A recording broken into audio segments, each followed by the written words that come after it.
Shalom, nous allons étudier le Daf, Tzadik Tet dans ma Sechet, Baba Batra. Nous reprenons 4 lignes à la fin du Daf, Tzadik Chet Amud Bet. Comme on avait parlé du Bet HaMikdash, la Gemara rapporte quelques drashot à propos justement du Bet HaMikdash, du Kodesh HaKodashim et des Kiruvim. Rabbi Hanina, 4 lignes à la fin du Daf, Tzadik Chet Amud Bet. Rabbi Hanina Nafak et Kiryata. Rabbi Hanina est sorti dans les villages, Ramoulek Rae Adade. À ce moment-là, il a eu une objection entre deux versets. Ktiv, c'est marqué dans Melachim, dans le livre des rois, Ve'abaït, Asher Bana Ameler Shelomo, l'Hachem, et la maison que le roi Salomon a fait pour Akadosh Baruch Hu, Shishim Amma Orko, elle était de 60 amot, 60 coudées de longueur, Esrim Orko et de 20 de largeur, ou Shloshim Amma Komato et 30 de largeur.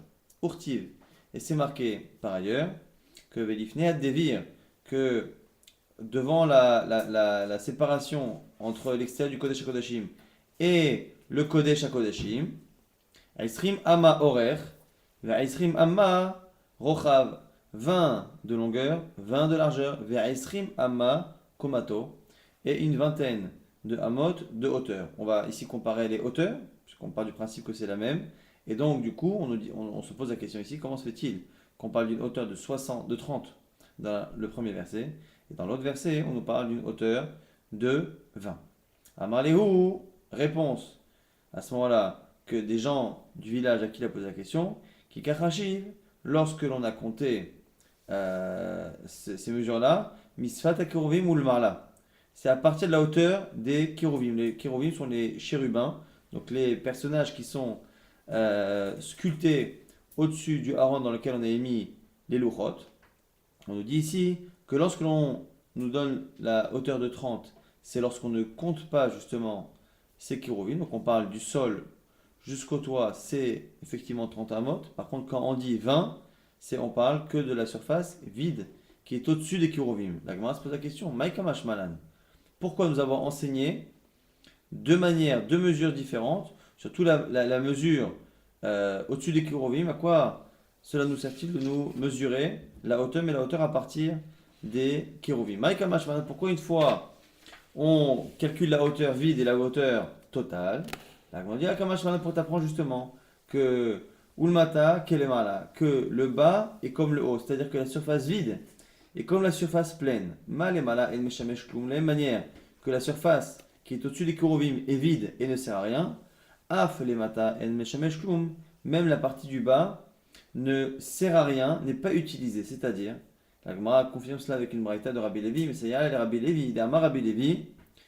Rabbi Levi disait, avec Itemana qui disent que c'est Rabbi Yochanan qui disait, Davarzem Masoret Veyedenu Meavotenu. C'est une chose que l'on sait, que l'on transmet qui est dans notre main depuis nos pères. Makom Aaron Ukruvim, l'endroit du Aaron, donc de cette boîte dans laquelle on mettait les luchot, les tables de la loi, et les Kuruvim, les chérubins qui sont au-dessus. Et Nominamida ne rentre pas dans les mesures.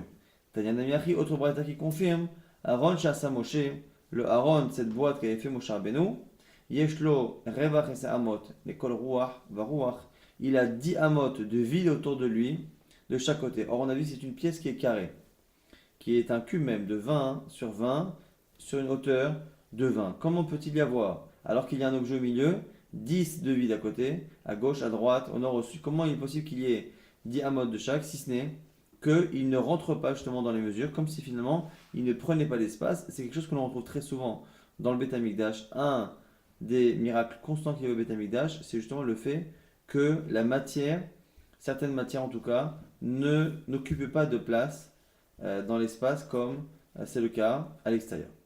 Au passage, on continue toujours dans le sujet des Kérovim. Amar Rabbanae, Amar Shmuel. Rabbanae disait au nom de Shmuel. Krovim Benes Hen Amdim. Les Krovim, donc les chérubins, ce sont des personnages avec des ailes qui les voient au-dessus donc de Aaron, tenaient de manière miraculeuse. Chez les Noirs, comme c'est marqué, c'est ici une déduction qui va faire d'un verset. Vous allez voir que on va objecter de plusieurs manières à cette déduction, mais la première déduction de Shmuel, Chamesh Amot Kenaf Akeru Vaechad. On nous explique que chaque héros, donc il y avait deux chérubins, deux personnages avec des ailes, deux anges, et chacun donc avec deux ailes. On nous explique que chaque aile, Chamesh Amot, Knaf Akerouf Aechad, que chaque kérouv avait une aile qui faisait 5 amot de long. Chamesh Amot Knaf Akerouf Ashenit, et 5 amot l'autre aile. Eser amot miketzot kenafav ve'ad ketzot kenafav. Et on nous dit que donc du coup, ça faisait 10 amot d'une aile à une autre. Goufayu echa avu kaime. La Gemara se pose la question parce que la Gemara part du principe ici que les kérovim étaient l'un à côté de l'autre.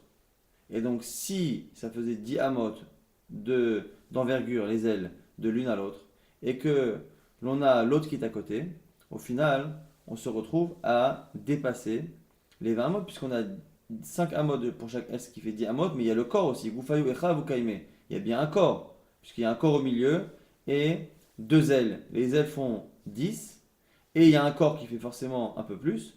Or, s'ils sont à côté, ça s'additionne, et on arrive à plus de 20 amot, qui est, encore une fois, la dimension de cette pièce. Et la shmamina, benes, hayu amdim, de là tu vois que les chérubins eux-mêmes tenaient de manière miraculeuse et qu'ils n'avaient pas de place dans l'espace. Mat kifla, on va objecter, je crois, de 6 manières. Première objection ici d'Abaye. Vedilma, boltim kitarnegolim, avukaime.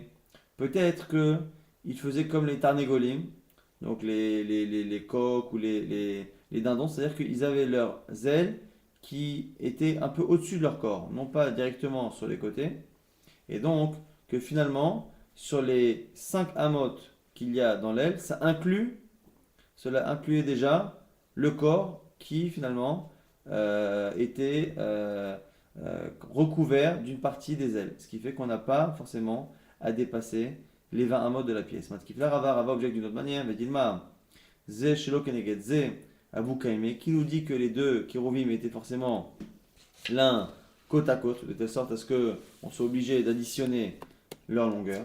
Autre objection, Matkifla Rava Chabar Yaakov, qui dit, Dilma, Balarsona Abu Kaime, peut-être qu'ils étaient côte à côte, mais pas dans la largeur ou dans la longueur de la pièce, qui fait effectivement 20 amot, mais dans la diagonale. Or, la diagonale fait plus, évidemment, que le côté du carré. Mat kifla Ravuna, Bere de Rav Yoshua, objection de Ravuna, le fils de Rav Yoshua. Mais Dilma, Beta, Me'ila Eravach. Peut-être que la pièce faisait 20 amot sur 20 amot en bas, au sol, mais que le haut de la pièce était plus large, comme on a vu parfois où les pierres d'un édifice pouvaient être plus épaisses en bas qu'en haut, et donc en hauteur, la pièce serait plus large. Matkivla Rafapa objecte encore. Mais Dilma, Mika Favu Kaife, Yadahu. Peut-être que les ailes étaient recourbées, et que lorsqu'on dit qu'elles faisaient chacune 5 amot, les 5 amot à plat de longueur, mais la place qu'elles prenaient était peut-être inférieure. Sixième objection, et la dernière, Matkivla Ravashi, mais Dilma Shalchoufe, Avum Shalchafe. Peut-être qu'ils étaient côte à côte, mais pas complètement de bout à bout, c'est-à-dire que les ailes n'étaient pas bout à bout l'une de l'autre, mais peut-être que chacune se chevauchait un peu, et donc on gagne encore quelques centimètres. Encore une fois, l'idée ici est de dire qu'on ne peut pas prouver qu'il tenait de manière miraculeuse si la preuve n'est pas totale. Il suffit de trouver une objection, une possibilité de faire en sorte que les kérovim tiennent, pour justement ne pas forcément dire que les chérubins eux-mêmes tenaient de manière miraculeuse, alors que le haron qui contenait les lochot, lui, tenait de manière miraculeuse, mais on a vu que c'était une massorette, c'était quelque chose que l'on savait, qu'on avait transmis depuis la génération du désert. Ketzad hen amdim. Comment étaient placés les chérubins? Rabbi Yochanan et Rabbi Lazar, Machloket Amoraim. Alors, Chadama, un dit Penem Ishel Achiv. Un disait que leur face était l'une face à celle de l'autre. Comme c'est marqué dans Shemot. Ufnehem Ishel Achiv. Dans Shemot, là-bas on parle pas du Beth Amikdash, mais du Mishkan. Donc l'ancêtre plus ou moins du Beth Amikdash, mais qui était ce temple portatif que l'on transportait dans le désert. Chadamar, et l'autre disait Pnehem la Baït, que leur face était face à la Baït, donc face au reste du Beth Amikdash, donc à l'est, comme c'est marqué dans Divrayamim, ou Pnehem la Baït, que leur face était vers la maison. Donc on a ici deux avis qui chacun s'appuie sur un verset. Donc du coup la Gemara se pose la question. Selon celui qui dit qu'ils se regardaient l'un face à l'autre, que fait-il du verset qui parle dans Divrayamim, dans le Nar, qui parle de face à face? On prend encore une fois du principe que même si un parle du Beth Amikdash et l'autre parle du Mishkan, on part du principe que les kérovim étaient les mêmes. La Gemara dit Lokashia, c'est pas un problème. Kan bisman chez Israël osim retzono shel makom. Une fois on parle lorsque l'armée Israël, le peuple d'Israël, accomplit la volonté de Dieu. Kan bisman chez Israël osim retzono shel makom. Dans l'autre cas on parle lorsque Israël n'accomplit pas la volonté de Dieu. Lorsque Israël accomplit la volonté de Dieu, à ce moment-là, ils sont face à face, il y a une sorte d'union. Lorsque par contre, c'est pas le cas, ils regardent ailleurs. Ulman dama ufnem labait, active ufnem michel achiv. Maintenant, l'autre avis qui dit qu'il regardait l'echatrila, il regardait vers le lest. Comment c'est marqué qu'ils se regardent l'un l'autre, c'est marqué dans Sefer Shemot. La Gemara dit des mitzdade atzdoudé. Ils se tournaient chacun l'un vers l'autre, légèrement. Et la Gemara confirme ça avec une braïta. Détania, Ankelo Sagerama. Ankelo se convertit, disait Kruvim, les chérubins, Maase Tsaatsoim Hen. Ils étaient faits comme des enfants, ils avaient un visage d'enfants, d'où l'habitude de représenter les anges comme des enfants. Umtsudadin Penehem. Et ils se tournaient la tête, qui est Talmid Aniftar Verabo, comme un élève qui prend congé de son maître. Quand on prend congé de quelqu'un de respectable ici, son maître, on ne lui tourne pas le dos, par respect. D'un côté, on ne marche pas complètement à reculons parce que c'est pas possible de marcher à reculons. Donc en fait, on part en lui tournant quasiment le dos, simplement on tourne légèrement la tête pour justement montrer qu'on ne lui donne pas complètement le dos ou la nuque. Et donc, du coup, c'est ce qu'on nous dit ici, c'est que ceux qui pensent que les chérubins regardaient vers l'est, ils regardaient vers l'est, mais en se tournant légèrement l'un vers l'autre. Mi sheyeshlo bor nifnim mi beto. Celui qui a un puits, donc c'est une nouvelle Mishnah maintenant ici, nouvelle Mishnah. Mi sheyeshlo bor nifnim mi beto shechavero. Celui qui possède un puits qui se trouve dans la maison de son voisin. Donc il a acheté le puits de son voisin ou de son prochain, mais il est contraint de rentrer chez lui. Alors, on nous explique ici quelles sont ces autorisations. Il a le droit de rentrer à l'heure où les gens rentrent et à l'heure où les gens sortent. Mais il n'aura pas le droit de rentrer, behemto son animal, ou mashkam iboro, et de lui donner à boire depuis le puits. Et là, même aller au mashkam ibachot, il va remplir de l'eau et il donnera à boire de l'extérieur. Et le propriétaire du puits qui est à l'extérieur met un cadenas, un système, un fermoir sur le puits. Et l'autre, et l'autre aussi mettra un cadenas.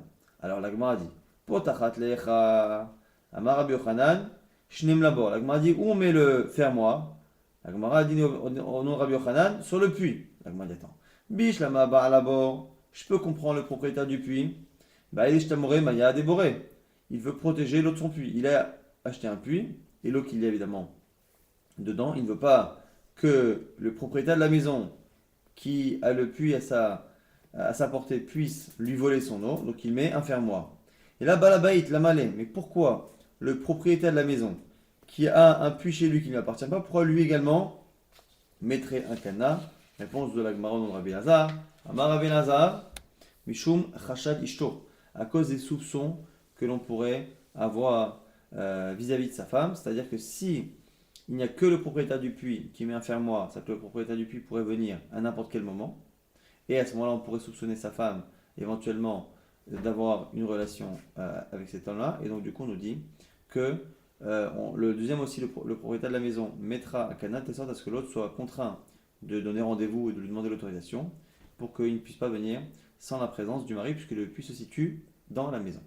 Nouvelle Mishnah, Mi sheyeshlo gina, lifnim mi ginato shel havero, celui qui a un jardin à l'intérieur du jardin de son prochain. Alors, donc on a ici une personne qui a un jardin, et à l'intérieur de son jardin, il a le jardin qui appartient à quelqu'un d'autre. Nichnas besha'a shiderech ben adam nichnasim v'yotzim. Il rentre à l'heure à laquelle les gens ont l'habitude de rentrer. V'yotse isor besha'a shiderech ben adam yotzim. À l'heure où les gens ont l'habitude de sortir. Ve'eno machnis etocha. Tagari n'a pas le droit de rentrer des gens là-bas, des commerçants. C'est-à-dire qu'il veut vendre ses fruits. Donc il a un verger, on a dit, dans le verger de son prochain. Et il n'a pas le droit de faire rentrer des gens pour leur vendre les fruits.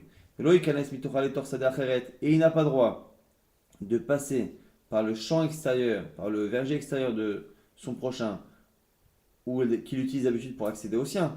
Il n'a pas le droit de passer là-bas pour l'utiliser comme un raccourci pour aller ailleurs. Et celui qui est à l'extérieur, a le droit de semer. Donc ici, ce qui est intéressant, c'est que le chemin qui est laissé dans le terrain. Donc on a encore une fois quelqu'un qui a le terrain extérieur. Et on a une autre personne qui possède le terrain intérieur, donc il est obligé de passer par le terrain extérieur. Ce chemin qu'il lui laisse, on nous dit que la personne qui a le droit de passer n'a pas le droit de passer pour autre chose que pour accéder à ce terrain intérieur et pas pour faire un raccourci, pour rentrer dedans des clients. Il n'a pas le droit non plus d'y semer, c'est celui justement qui possède le terrain extérieur qui a le droit d'y semer. Natnulo derrière minatsad. Dans le cas où il lui a donné un chemin sur le côté. Midarat shnehem, et que les deux se sont mis d'accord. Nichnas, il a le droit de rentrer Besha'a Sherotse à l'heure qu'il veut. Yotse Besha'a Sherotse, et il peut sortir à l'heure qu'il veut. Ou Machnis et Tocha Tigarim, il a le droit de faire venir des clients pour vendre ses fruits. Donc on a une différence ici. Si les deux se sont mis d'accord pour qu'il y ait un chemin minatsat sur le côté, un chemin un peu moins gênant, à ce moment-là il a plus de droits. Mais par contre, Veloi Kanes Mitocha Letor Sedacheret, il n'a pas le droit dans tous les cas d'utiliser comme un raccourci pour aller ailleurs. Vezé, Vazé, Enan Reshaim, Lizora, et lorsqu'ils se sont mis d'accord, aucun des deux n'a plus de droit sur le fameux chemin en question, donc personne n'a le droit de semer sur cette partie-là du terrain, donc sur le chemin. Ma Raviuda, Raviuda Sichmuel, Ama, maintenant un nouveau cas, quelqu'un qui vend non pas un passage, mais qui vend une ama. Donc une ama, c'est une rigole pour que justement un petit bras de ruisseau pour que la personne puisse en général irriguer son champ. Et on va expliquer ici les dimensions. Ama en général, pourquoi ça s'appelle ama? Ama c'est aussi une mesure. C'est parce qu'en général, la largeur et même la profondeur de ce genre de petit ruisseau était justement d'une ama, donc à peu près 50 cm de large et de profondeur.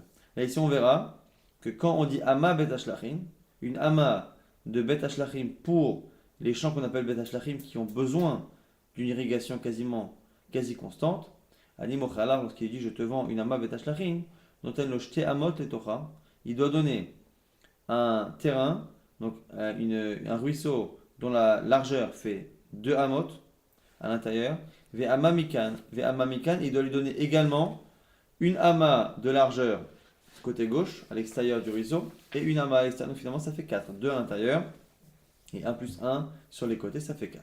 La gaféa, pour les côtés, justement, pour faire en sorte que le ruisseau puisse tenir et que la personne ait besoin, parfois, d'accéder à l'eau.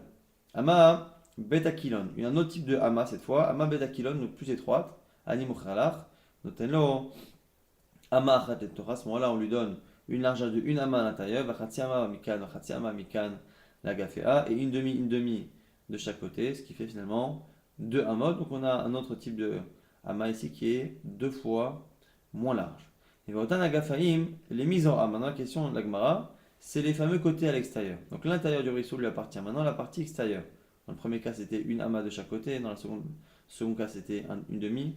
Est-ce que qui a le droit de semer? Les mises en am.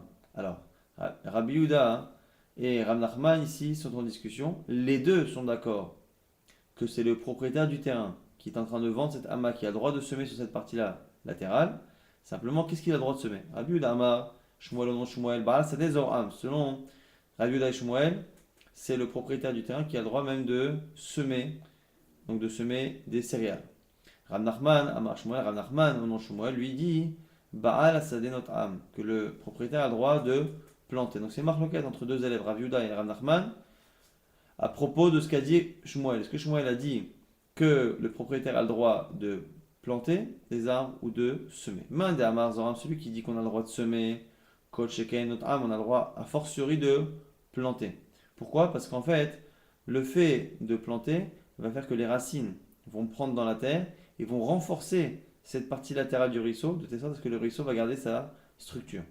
Mande Amar notre âme, et celui qui dit que le propriétaire peut planter, s'il a choisi ce cas-là de planter, c'est parce que justement, il pense que semer, ça peut au contraire attendrir la terre et faire en sorte qu'elle s'effrite et que le ruisseau perde sa structure. Aval zoram lo chalchole mechalchele, parce que justement, ça attendrit la terre. Amar Yuda Mashmuel, nouvelle halakha de Yuda Kissit Shmuel. Amatamim shekalu agafea, dans le cas où justement les côtés se sont effondrés. Metakna, Meota, Sade. Qu'est-ce qu'on nous dit ici, Shmuel? C'est le propriétaire du terrain qui a laissé cette partie-là, qui doit reconstruire ces bords-là avec sa terre. Biadoua chez le Kalogafea et la Meta Sade. Agmara nous explique pourquoi. Parce que Beyadoua, il est évident que c'est dans le champ en question, justement, que, que la terre est partie. Donc la terre est partie dans le champ. Et donc, du coup, c'est à lui, avec sa terre, de, entre guillemets, rembourser ou réparer. La Gemara s'étonne, Matkifla, Rafapa, c'est Rafapa qui s'étonne et qui dit Vele male, Maya Rashpulach, le Harer. Pourquoi le propriétaire du champ ne peut pas dire à celui qui a le ruisseau, à qui lui a vendu le ruisseau, il lui dit mais attends, c'est ton eau qui a peut-être emporté justement la terre, et donc c'est peut-être toi qui dois rendre avec la terre que tu as dans ton ruisseau. Et là, Rafapa corrige, même si la lacha reste la même, la raison. Il dit chez Almenat Ken qui la c'est ça la condition au moment de l'achat. C'est pas que l'on est certain que la terre est partie dans le terrain et non pas dans l'eau, mais c'est simplement que c'est une condition. Lorsqu'on achète un ruisseau dans le terrain de quelqu'un, la personne qui vend le ruisseau, vend les bords sur les côtés et s'engage à réparer ces bords s'ils s'effondrent d'eux-mêmes. Nouvelle Mishnah. Misha itaderech Rabbi Marveret, Betor Sado, celui qui a un champ et qui a derech Harabim, un chemin public qui passe dans son terrain. Untala, qu'est-ce que lui a fait? Il l'a fermé. Et il a remplacé ça par un autre chemin sur le côté. Maché Nathan, le nouveau chemin qu'il a donné appartient au public. Shelo, est-ce qu'il pense avoir récupéré? Donc l'ancien chemin public qu'il pense maintenant être à lui, ce qui est à lui, le Gao, ne lui revient pas, ce qui veut dire qu'il est totalement perdant, parce que finalement, les deux terrains appartiennent au public. On verra pourquoi. La Gemara dit Ayachid, comment détermine-t-on la taille d'un chemin pour un particulier? Arba Amot, donc à peu près 2 mètres. Derech Harabim, pour le public, Shesh Esre Ama, 16 Amot, à peu près la moitié en mètres. Derech Hameler, pour le roi, En la Shior, il n'y a pas de limite. Derech Kever, pour transporter un défunt, En la Shior, il n'y a pas de limite. Maintenant, Mahamad, l'endroit, la petite maison, la maison dans laquelle on laissait les gens qui avaient enterré quelqu'un venir se reposer et manger, Dayanet Tzipore, les Dayanim de la ville de Tzipore disaient Beit Arba Akabin, une maison de 4 cabines, ce qui revient à peu près à 20 mètres sur 20 mètres, 40 amotes sur 40 amotes. Maintenant, l'Agma se pose la question sur le début de la Mishnah qui dit que Amai Shelo, Loigao, pourquoi celui qui a donné un chemin à la place du chemin public, pourquoi le chemin qu'il a donné ne lui revient pas? Lincoln passera, Vélitiv, il a qu'à prendre un bâton et se mettre là-bas et empêcher les gens d'y aller. L'Agmara a compris au départ que quand la Mishnah nous dit qu'il a perdu les deux, c'est que celui qui l'a donné, il l'a donné, et celui qui l'a voulu reprendre, les gens ne lui laisseront pas le reprendre. Alors, on dit, si c'est ça, Lincoln Padra, il a qu'à prendre un bâton et aller se défendre. Shmart Mina, de là tu pourrais apprendre qu'il ne le fait pas. Leur avis d'Inish, Dina, les Nafché, Afilum comme Fseda, que tu ne laisses pas quelqu'un, ou que les gens ne s'autorisent pas à aller se défendre lorsqu'il y a une perte. C'était une marloquette dans Babakama, on avait vu une marloquette, est-ce que lorsque quelqu'un a une personne qui lui a volé ou qui lui a pris, qui lui a fait perdre de l'argent, est-ce qu'il a le droit de se faire justice lui-même ou il doit aller voir le Beddin? On avait dit, certains oui, certains non. Après on a dit que quoi qu'il arrive, si le fait d'attendre d'aller au Beddin fait que la perte sera plus grande, la personne a le droit d'y aller elle-même. Donc la Gemara se demande pourquoi on ne dit pas la même chose. La Gemara dit non, tu as mal compris. C'est pas que il ne peut pas le faire mais qu'il a le droit. C'est qu'il n'a pas le droit, Bichlal. C'est que ça n'est pas à lui. Amarav Zavid Mishme Derava. Xera, c'est une Xera. Les Chachamim ont interdit cette personne-là de garder ce chemin. Shema itenaem derech akalaton. De peur qu'il leur donne un chemin tortueux, compliqué, plus long. Donc du coup, on interdit quelqu'un qui possède un terrain sur lequel il y a un chemin public de s'en débarrasser, de le récupérer pour lui. Ram et cherché à Mishme Derava Ama. Au nom de Rava, on dit un peu différemment. Donc, autre version de ce qu'a dit Rava. Premier, c'est Razevil, c'est Ram et cherché. Il dit Benoten en derech akalaton. Non. C'est pas que l'on craint qu'il leur donne un mauvais chemin. C'est quand est-ce que ça ne marche pas quand il a donné un autre terrain. C'est quand le nouveau chemin qu'il a donné est un chemin plus compliqué, plus long. Mais si le chemin est aussi court, à ce moment-là, ce serait autorisé. Dernière explication, celle de Ravashi. Ravashi Amar, Kol minatzad derech akalaton hi. Il dit, dès que l'on donne un autre chemin sur le côté, donc sur un autre angle, quoi qu'il arrive, ça s'appelle un chemin plus long. Pourquoi? Krovalazé, ou Krokalazé, parce que ce chemin qui est censé être public, il est plus proche pour certains qui habitent plus proche du nouveau chemin, mais il est plus loin pour ceux qui habitent loin. Donc finalement, il y a toujours des perdants, et comme il y a toujours des perdants, c'est la raison pour laquelle, selon, encore une fois, Ravashi ici, on estimera que dans tous les cas, on estimera que le chemin est plus long et donc que le changement de terrain justement n'a pas été effectif. Le changement de propriété du chemin. Donc on va rapidement résumer ce DAF qui englobait pas mal de sujets. On a vu que le Aaron et selon certains même les Kérovim n'étaient pas Minamida, ça n'était pas quelque chose qui prenait de la place dans le Kodesh HaKodashim, puisqu'on voit que le Aaron avait de la place autour d'10 amot de chaque côté, alors que la pièce entière ne fait que 20 amot.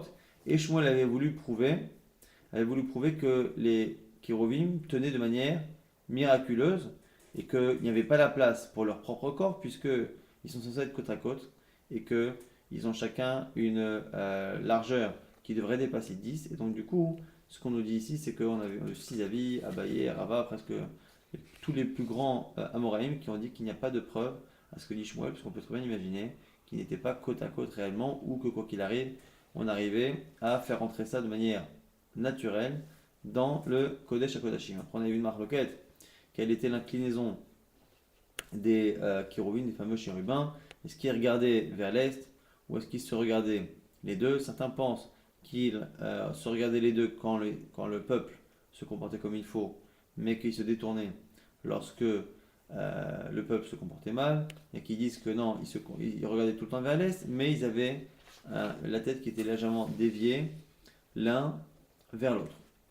On a vu également que lorsque quelqu'un possédait un puits chez son voisin, il y avait des restrictions, il ne pouvait pas rentrer à n'importe quel moment, et on avait l'habitude de faire en sorte que à la fois le propriétaire du puits, pour pas qu'on lui vole son eau, et à la fois le propriétaire de la maison, pour pas que la personne puisse rentrer quand il n'est pas là, qui est sa femme, avait l'habitude de mettre un cadenas, un fermoir sur le puits. On a vu que lorsque on avait affaire à un verger auquel on pouvait accéder qu'en passant par le terrain de l'autre, là aussi on avait des restrictions, on ne pouvait pas rentrer à n'importe quel moment, faire rentrer n'importe qui dans ce terrain. Si par contre ils se sont mis d'accord tous les deux pour prendre un chemin secondaire, à ce moment-là, au niveau horaire et au niveau personne qui le fait rentrer, il a plus de liberté, mais quoi qu'il arrive, il ne pourra pas utiliser comme un raccourci.